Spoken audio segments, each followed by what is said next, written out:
Hello friends, आप सभी का हमारे यूट्यूब चैनल लेट्स डिस्कस में हार्दिक स्वागत है। फ्रेंड्स, आज हम आप सभी के लिए क्लास 10th का सामाजिक विज्ञान का वर्कशीट नंबर 48 लेकर आए हैं।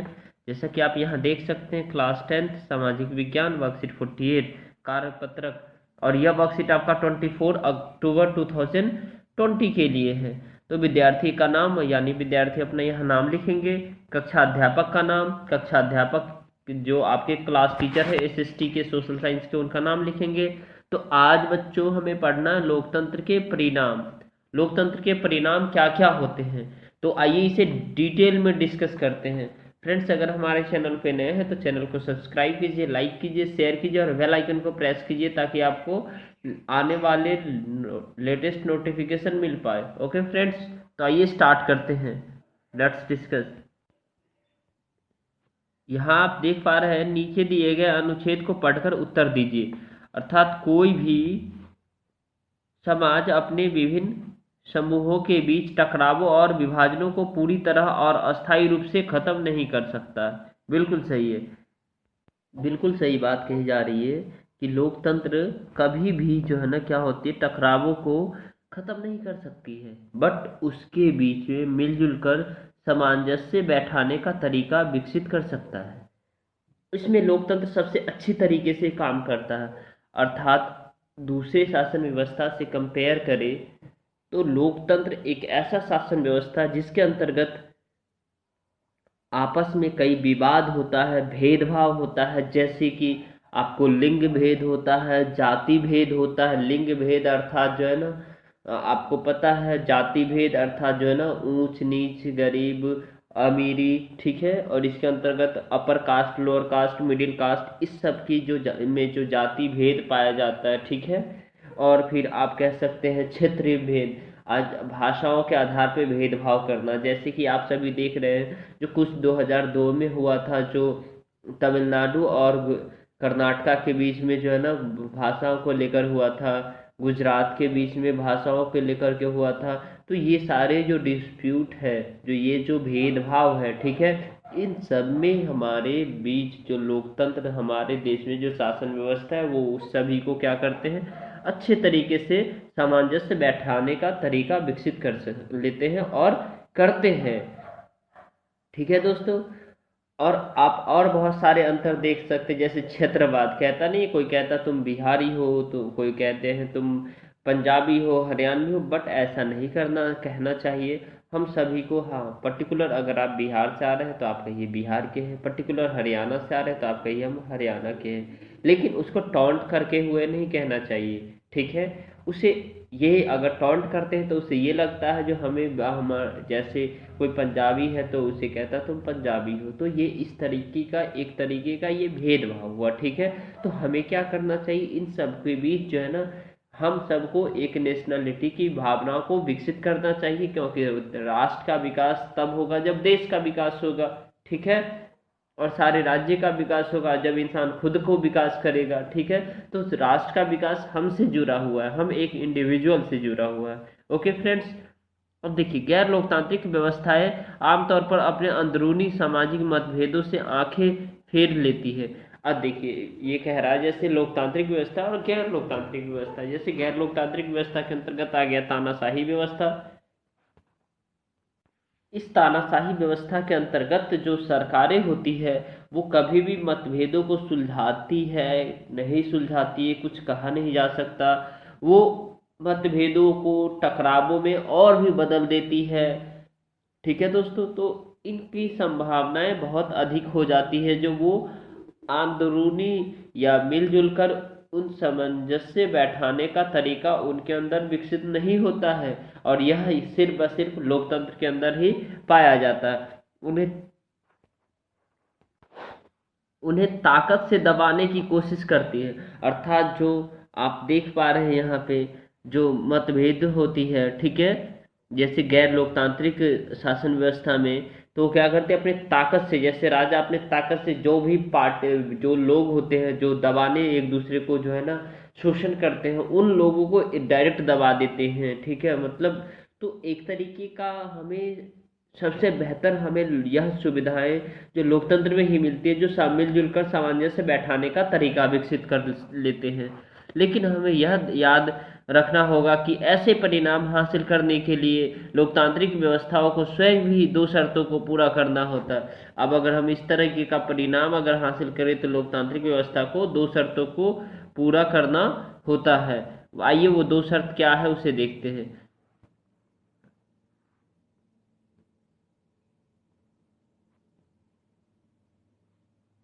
देखिए, परिणाम हासिल करने के लिए लोकतांत्रिक को स्वयं भी दो शर्तों को पूरा करना पड़ता है। जैसे लोकतंत्र में बहुमत को सदा ही अल्पमत का ध्यान रखना होता है। अर्थात हमारे देश में सपोज डेट आपने देखा होगा जो कुछ दिन पहले केंद्रीय सरकार यानी लोक ये विधानसभा का चुनाव हुआ था, जिसके अंतर्गत हम सभी लोग मिल करके जो 18 से ऊपर के एज के हैं सभी ने मिलजुल करके वोट किया था। और वोट करने के पश्चात जो केंद्र में सरकार बनी, मोदी सरकार, जो 343 सीट से ज़्यादा लेकर आई है, ठीक है। तो वो हुई बहुमत की सरकार, क्योंकि पूरा लोकसभा की जो सीटें हैं वो 545 है।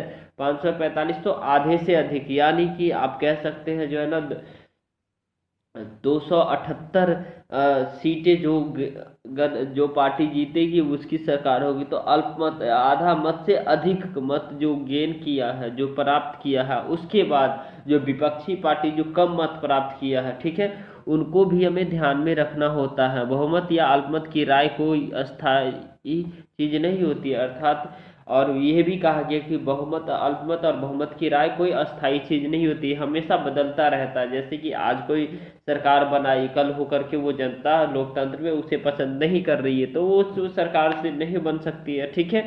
बहुमत के शासन का अर्थ धर्म, नस्ल या भाषा के आधार पर बहुसंख्यक समूह का शासन नहीं होता।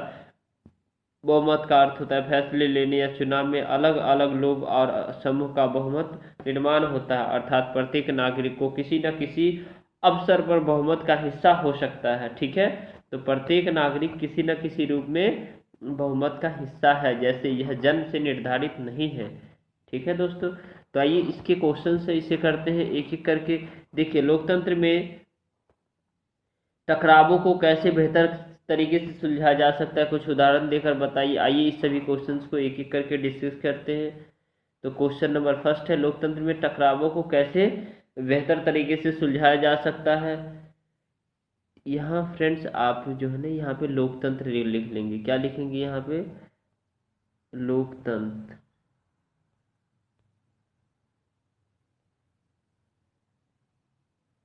यहाँ पे लोकतंत्र आप लिख लेंगे, ठीक है। ये शब्द को उठा के यहाँ पे लिख लीजिए। लोकतंत्र टकराव को बेहतर तरीके से सुलझाता है।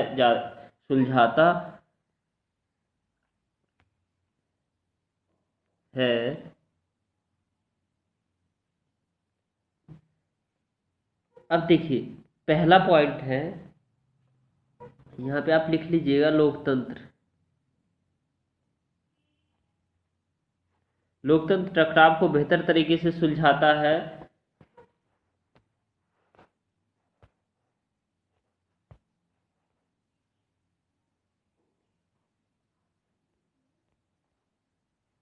देखिए, इसको काट के आप यहाँ लिख लीजिए और ये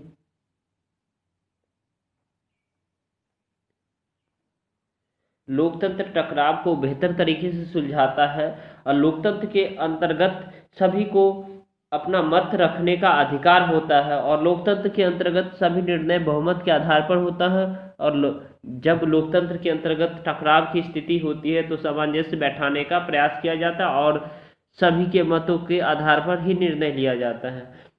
उदाहरण के लिए लिंग भेद, जाति भेद, इन सभी मुद्दों पर सामंजस्य बैठाकर टकराव को कम किया जाता है। और किसी भी नियम या कानून को बनाने से पहले संसद में उस पर निर्णय निपुण विचार विमर्श जो है ना क्या होता है, मतदान कराया जाता है। किसी टकराव की स्थिति में सभी मतभेदों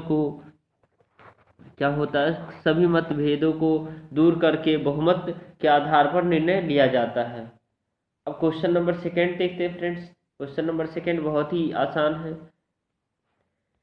आपको क्यों लगता है कि अल्पमत का आदर भी होना चाहिए? अपने अनुभव को से बताइए।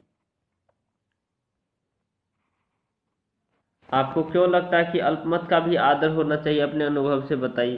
तो हाँ, मुझे लगता है कि अल्पमत मुझे लगता है कि अल्पमत का भी आदर होना चाहिए। अल्पमत, यहाँ पे अल्पमत लिखेंगे, का भी आदर होना चाहिए, क्योंकि अल्पमत से भी हमें कई विचारों का बोध होता है तथा लोकतंत्र में अल्पमत और बहुमत कभी अस्थायी नहीं होता। अर्थात जो नेता अभी शासन कर रहा है, क्या पता वह 5 साल बाद जनता उसे कुर्सी से उतार दे। ठीक है। अनुभव की भी साझा करना था। अनुभव है कि लोकतंत्र को सुदृढ़ बनाने के लिए एक बार हमारे मोहल्ले में एक स्ट्रीट लाइट लगवानी थी, तो हारे हुए विधायक जी ने कहा मैं भी लगवाऊंगा, जबकि जीते हुए विधायक जी बोले मैं 5 स्ट्रीट लाइट लगवाऊंगा। अतः इस परिस्थिति में हमें हारे हुए विधायक जी अर्थात अल्प बहुमत और जीते हुए विधायक जी के मतों को सम्मान करना चाहिए। ठीक है।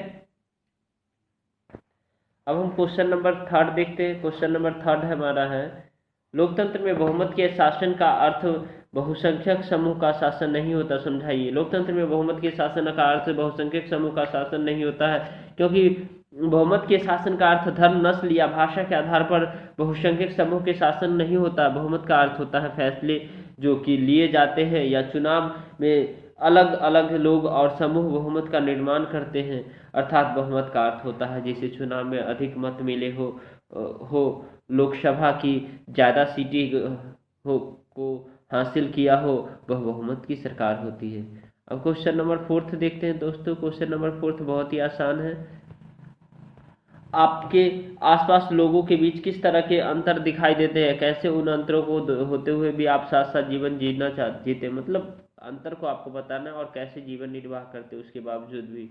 तो देखिए, आपके आसपास लोगों के बीच किस तरह के अंतर दिखाई देते हैं, कैसे अंतर के होते हुए भी आप साथ साथ जीवन जीते हैं। तो हमारे आसपास के बीच कई सारे अंतर दिखाई देते हैं, जैसे कि लिंग भेद, स्थानों के आधार पर, रंगों के आधार पर, जाति जैसे हिंदू मुस्लिम भेदभाव, भाषा के आधार पर भेदभाव, जैसे कोई राजस्थानी, बिहारी, हरियाणवी, पंजाबी, गुजराती, कन्नड़ इत्यादि कई अंतर दिखाई देते हैं। इतना सारा कुछ होते हुए भी, यहाँ होते लिखेंगे दोस्तों, यहाँ क्या लिखना है, होते हुए भी समाज में लोग अपना जीवन निर्वाह करते हैं। तो फ्रेंड्स, वीडियो पसंद आए तो वीडियो को लाइक कीजिए, शेयर कीजिए और सब्सक्राइब कीजिए चैनल को, ताकि आपको लेटेस्ट नोटिफिकेशन मिल पाए। Thank you, thanks a lot for watching.